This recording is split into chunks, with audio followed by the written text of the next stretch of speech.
Hi everybody! Now, at the end of July, this recently viral video was published that demonstrates a levitating material, claiming that it may possess superconductive properties, and became one of the most discussed videos among the scientific and social media community. Now in the video, scientist Dr. Kim claims that they've discovered a superconductor that could operate at both room temperature and ambient pressure. Using simple and understandable language, let me explain to you what Lk-99 is, what superconductivity is, and how this potential discovery can affect you. So what is Lk-99? Well, Lk-99 is a potential room temperature superconductor that was first reported by a scientist team from Korean University in 1999. The material is made from a combination of lead, phosphorus, and copper, and it has a hexagonal structure that is slightly modified from lead apatite. Lk-99 is said to have superconducting properties at temperatures below 400 Kelvin, 127 Celsius, or 260 degrees Fahrenheit, and it operates at ambient pressure. This would be a significant breakthrough, as it would mean that Lk-99 can be used in a wide range of applications that are currently limited by the need to cool superconductors to cryogenic temperatures today. Now, superconductivity, in simple language, is a special state that allows electricity to flow through materials with zero resistance. Now, first things first, let's actually tackle that concept of superconductivity. So imagine that you're trying to get from your home to your favorite ice cream shop or coffee bar. Now, there's a bunch of different ways that you could get there, right? You could walk, you could ride a bike, you could drive a car, each with their own speed and obstacles. Walking might take longer and you might get tired. Riding a bike might be faster, but you'd have to avoid cars and pedestrians. Driving is fastest, but then you have to deal with traffic. But what if there was a magic path that gets you there instantly with no traffic, no obstacles, and absolutely no energy wasted? That's kind of what superconductivity is all about.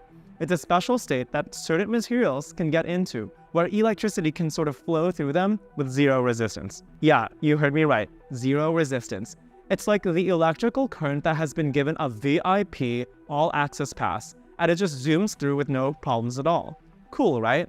Now, you might be wondering why superconductivity is actually so important. Like, what is the value of having a superconducting material anyway?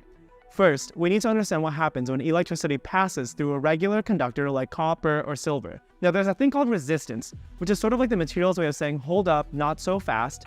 There are electrons that are trying to move through me. Because of this resistance, some of that electrical energy is lost in the form of heat. That's why your laptop charger can actually get warm when you're using it. It's literally burning up some of the electricity as heat. Now here's where superconductors come into play.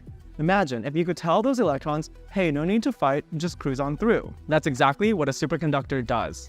It lets the electrons move freely without any resistance at all.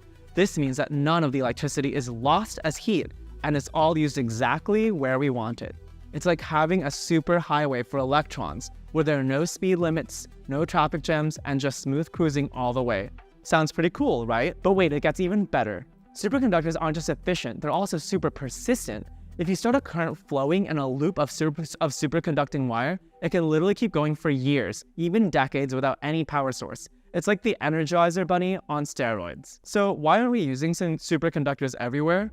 Well, there's a catch. Most superconductors only work at extremely cold temperatures, like those found at near absolute zero. Scientists are working hard to find materials that can be superconductors at room temperature, and if they succeed, it could revolutionize everything from power grids to electronics. So, if you want to learn more about superconductivity, I recommend this video. Labs across the world, from the Chinese Academy of Sciences to TU Wien, King's College in London, IIT Madras, the Institute of Mathematical Sciences in Chennai, the University of Toronto, and even Universidad de Chile, have all conducted theoretical examinations of first principles or density functional theory analyses on Lk-99 materials.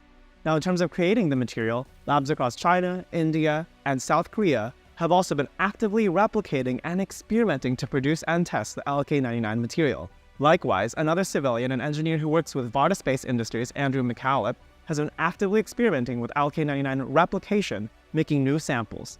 While we should avoid jumping to any conclusions just yet, he has identified some odd magnetic behavior that would merit further investigation. Now, this spirit of actively experimenting and hacking with available materials and openly published science, let's just take a step back and appreciate that we live in a time where